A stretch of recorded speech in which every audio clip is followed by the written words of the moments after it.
Good morning, everybody. Smiley here. Happy Friday. Happy Friday. Hope you're all well. I've just finished summer club. We've done our 10 days. So if you were part of that, thank you for joining us. It's been amazing. Amazing. The kids have done great artwork. They've learnt so much. They were just saying about what they found difficult, and it was the Buddha breathing that was hard, the calming down and the letting go of stuff. So how good are you at letting stuff go? Are you good at letting stuff go? I wanted to talk this morning actually about punishment, because what is showing up in my coaching a lot, and what we found in the summer club, the hardest thing for the people in there to handle was anger. So we've got a lot of angry children who don't really know how to deal with their anger. But I'm also wondering if we've got a lot of angry parents who don't know how to deal with their anger either, which is fine, because I'm still learning how to deal with mine every day, if I'm honest. But for those of you that have worked with me and have been following me for some time, you know that I do not believe in punishment at all. And as a coach, I understand the psychological effects that can have on brain development. And it also can create fear. But also as a child who was punished and spent a lot of time in her room angry, a very angry child growing up, I can honestly say that it didn't do me any favours. So if we think about different temperaments of child to start off with, parents often say to me, and I had this conversation with a mum yesterday, well, this child does blah, blah, blah and is da-da-da and da-da-da-da. But then this child is just really tricky, defiant, doesn't listen. Okay, so first of all, when you verbalise and compare and make those differences, those children will feel that. So that obviously then will create anger in this one, because this one's being really compliant and being really good and doing everything you ask. And this one's probably got a more compliant, laid back, easy temperament.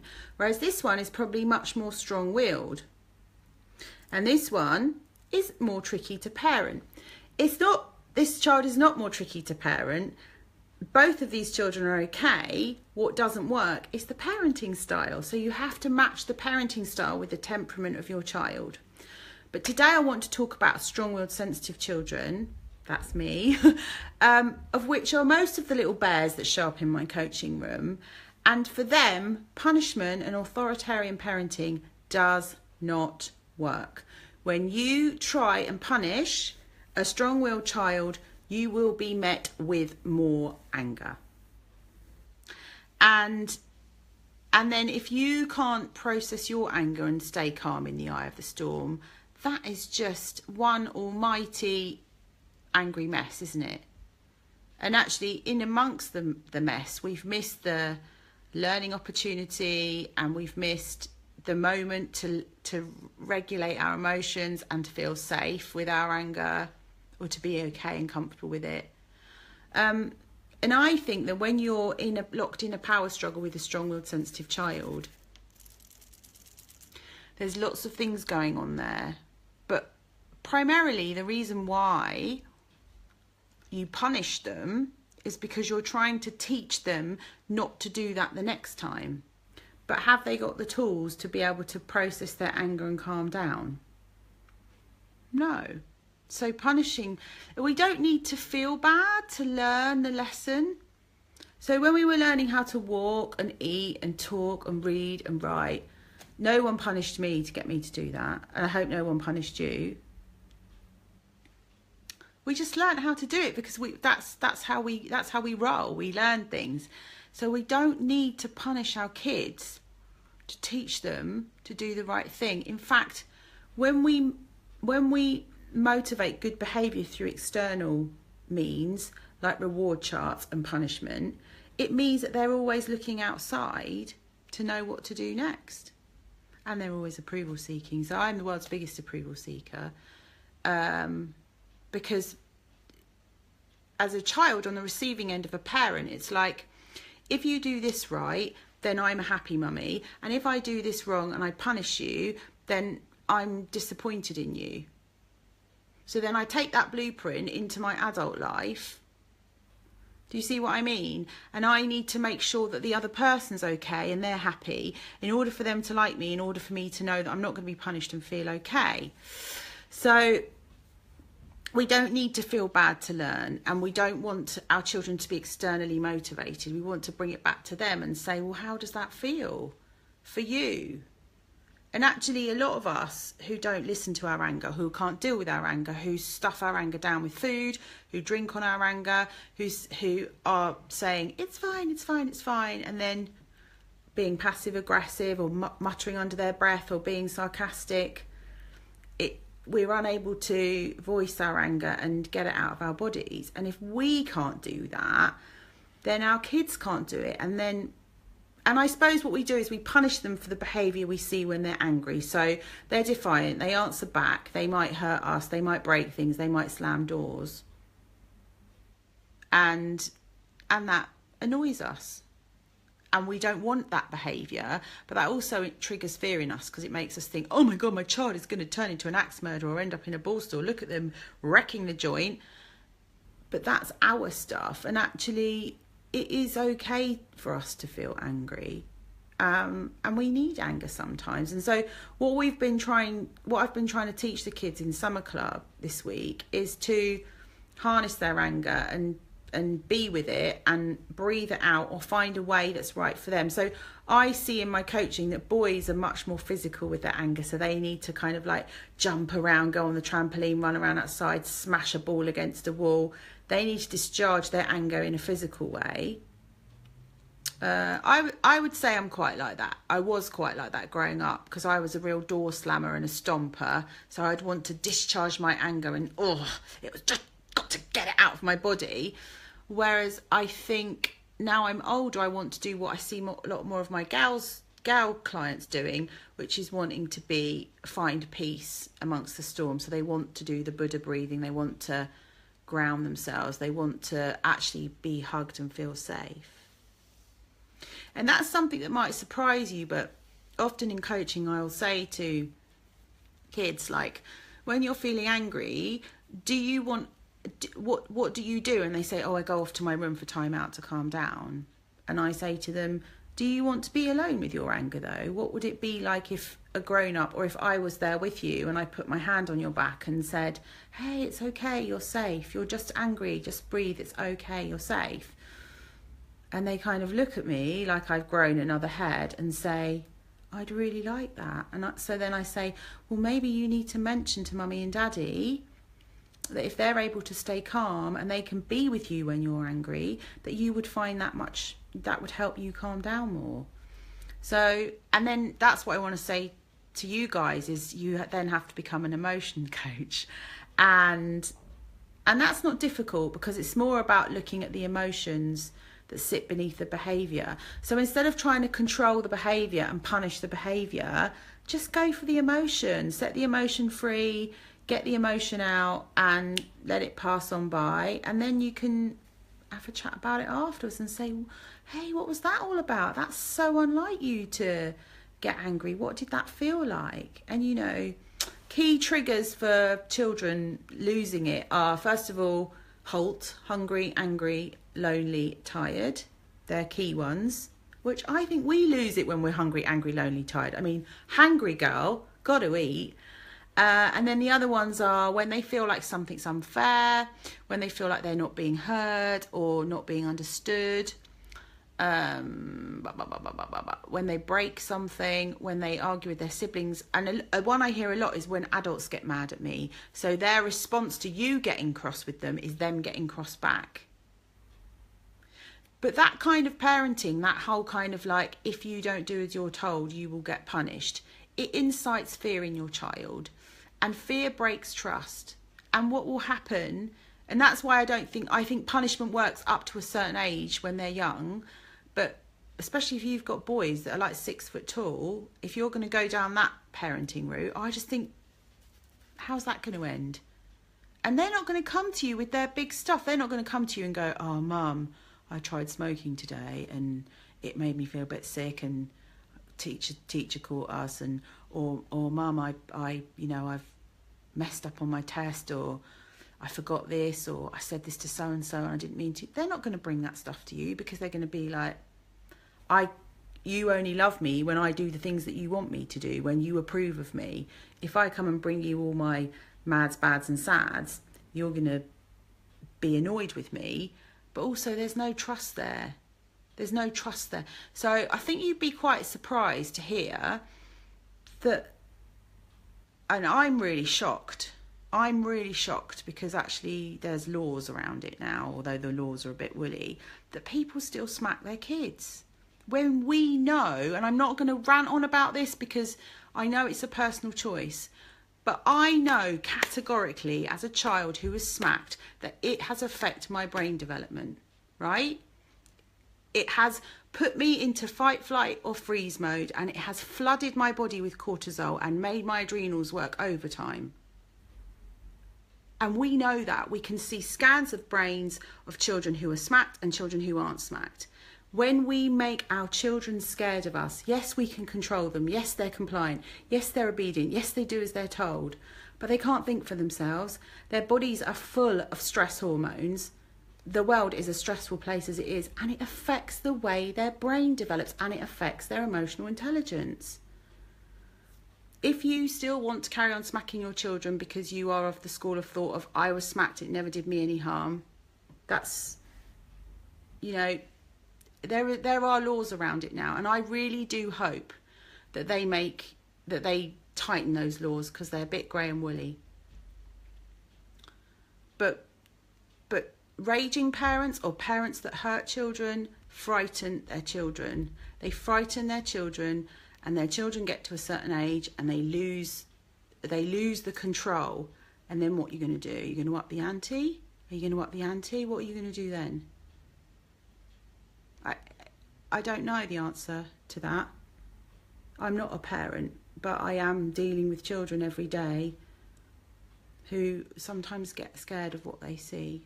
And you know, I know life can be stressful, and I know we all get angry and lose our stuff. I know we do, and I know it's hard.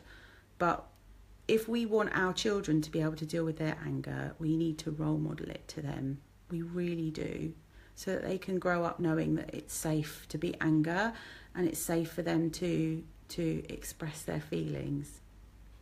So I shall stop going on about those sorts of things, because I'm aware that they're very contentious issues, and I'm very aware that everyone is entitled to parent their own children in the way that they think's right for them. But just think about your child's temperament, and know that if you have a strong-willed, sensitive child who is prone to power struggles, then just maybe change it up a bit. Try what I'm saying and see if it works. Some of the tools that I'm working with, if you're interested, are empathy, validation, love, connection, praise. Now, if you're listening to this and thinking, oh, I don't really want to get into permissive parenting, thank you, I don't really want to get into, that sounds like permissive parenting.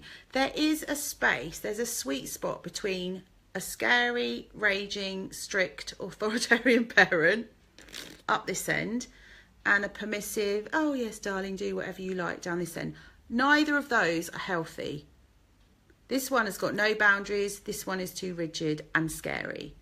In the middle of that is the connection parenting. It is the sweet spot.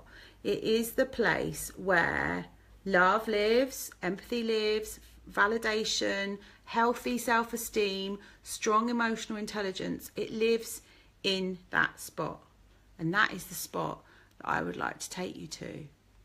So I've written an ebook this week, and in my ebook it talks about, it's a step-by-step guide to using connection parenting. So if you've got an angry bear, or you've got a child with separation anxiety, or you're getting one too many meltdowns in your house, or you're at a loss as to how of what's going on, welcome to everyone's world. We're all just winging it basically because there's no manual. But I thought I'd have a stab at writing something to help you and take all the things that I know that work when I'm coaching the kids and give it to you. So we're calling it Smiley's Best Kept Secrets, although they're not secrets now because they're all over the internet.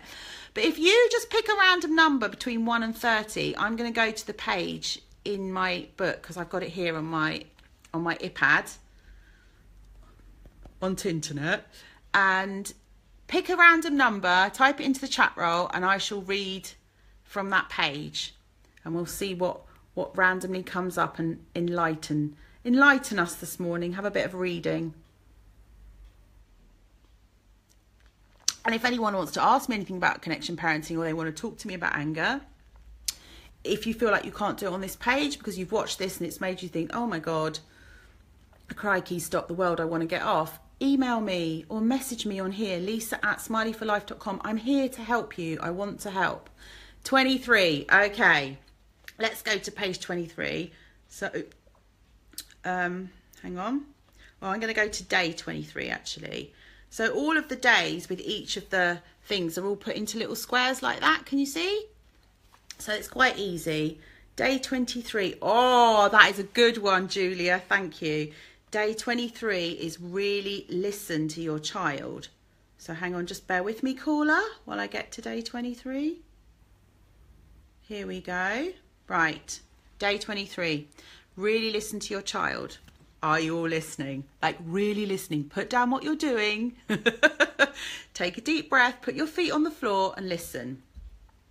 When you really listen, you help your child in more ways than you realise. Never underestimate the power of listening. You don't need to fix, control, or have all the answers. Just be fully present and listen with your whole being. Listening is not staying silent and waiting for your turn to speak. Listening is not waiting for your turn to speak so you can tell your child what to do. Listening is making eye contact, smiling, nodding, and really tuning into your child, really being with them and seeing what it is they are trying to tell you. And they might not be telling you with words. Their behaviour is communication. You need to notice what they don't say as much as what they do, and you don't need to do anything. And then there's a link to another article about how listening can increase your child's confidence because you're getting them to tune into themselves, and you're just playing an emotions detective and helping them work out what's going on for them. Mindfulness is when we are fully present in the moment and connected to ourselves. We are not living in our heads. When we are in a state of now, we are simply being. We are not thinking about what happened yesterday or what we need to do next. Unload the dishwasher. Only takes six minutes. Takes 6 minutes. Or ironing or cooking the tea. We are there with our child, listening, looking, and taking it all in. And when that child really feels like you're fully present for them, a lot of the stuff that's bothering them in the moment will just magically disappear. Our child knows when we have zoned out. They have a sixth sense. So, how good are you at listening? That works with adults too. It really does. It really does. And I'll give you an example. Yesterday I had a client who was telling me about something they'd done wrong. And I was like, wow, really honest. I'm not going to judge. So I went into my listening, put my listening head on. Big pair of Mr. Tickle Arms to hold the space for all those icky feelings. And did a lot of, wow,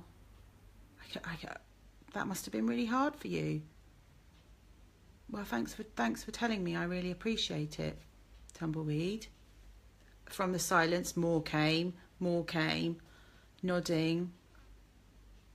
You're sad about that now, aren't you? Crying. Moved over, put my hand on their back. Still didn't say very much. Nodding, smiling, passing tissues. It's okay. It's okay, I understand. Gone. Left the session, was happy as Larry. And I didn't need to punish them for that because they felt those icky feelings, and what they told me yesterday, they will never ever do again because they recognise that what they did wasn't right. Because when we, that's how we're wired up, 99.9% of us. When we've done something wrong, we know we've done something wrong. And then we have to feel the feelings of doing it wrong to correct our own behaviour. And sometimes kids get double punishment, don't they? So they'll get a rollicking at school for something they've done wrong, and then they come home and then they get another rollicking for it. And it's like, okay, I think, like, how bad do you want them to feel? And I think a lot of us do the whole punishment thing because that's how we were parented. But it does incite fear, and it does create shame. And shame is a bugger. It's toxic, shitty, horrible feeling that says I am worth nothing. And I would never want anyone to feel like that. I have a big shame button. You know, when I'm criticised publicly, I'll just share that with you, my shame button goes off the charts. I feel about 5, I feel really small, I feel like I've done it wrong again, why can't I get it right? So we don't want shame. We don't want shame. Right, so that's the ebook. There are 30 nuggets in there, plus 2 bonus videos, 45 minutes long. One is about love languages. So if you've heard me talk about love languages for me are the key to that heart-to-heart connection, where that trust and that respect and that unconditional love is created and maintained. You know, like watering your garden every day, like you do in your other relationships with the other people that you love. So you get your 2 videos, and then you get what's called a smiley-ometer. And your smiley-ometer is a little record, a journal for mums that as they're practicing the different techniques in the book, they're noting down what works, what doesn't, how their children respond to them. Because your children are going to tell you if you're doing it right or not, aren't they? So one size does not fit all. So your compliant child may love authoritarian parenting, but I'm telling you that your strong-willed, sensitive child will get more angry with you and will start revenge. So you get the passive aggressive, you know, they might start breaking your things when you're not looking, or they might want to like hit you because they're giving you a taste of your own medicine.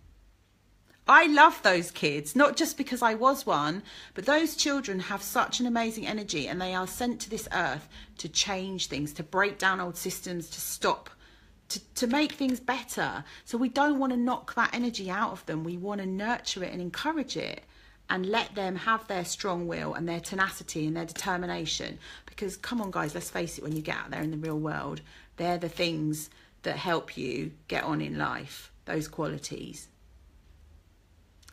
So that's a bit deep, but also I think super important and super helpful on this lovely Friday morning. And I hope you've found it helpful. I shall put the link in to buy the ebook if you're interested on the video when I come offline. But I hope that's kind of made you realise something new. I hope you can take something new away from that. And if you feel like you can't discuss it here, which I completely understand because it's a very personal, private issue, then email me, lisa@smileyforlife.com. I am here for you. Okay? You're very welcome. Thank you for being here. And I want to wish you all a lovely weekend. And I shall pop online at some point during the summer again and see you all very soon. Have a wonderful weekend. Take care.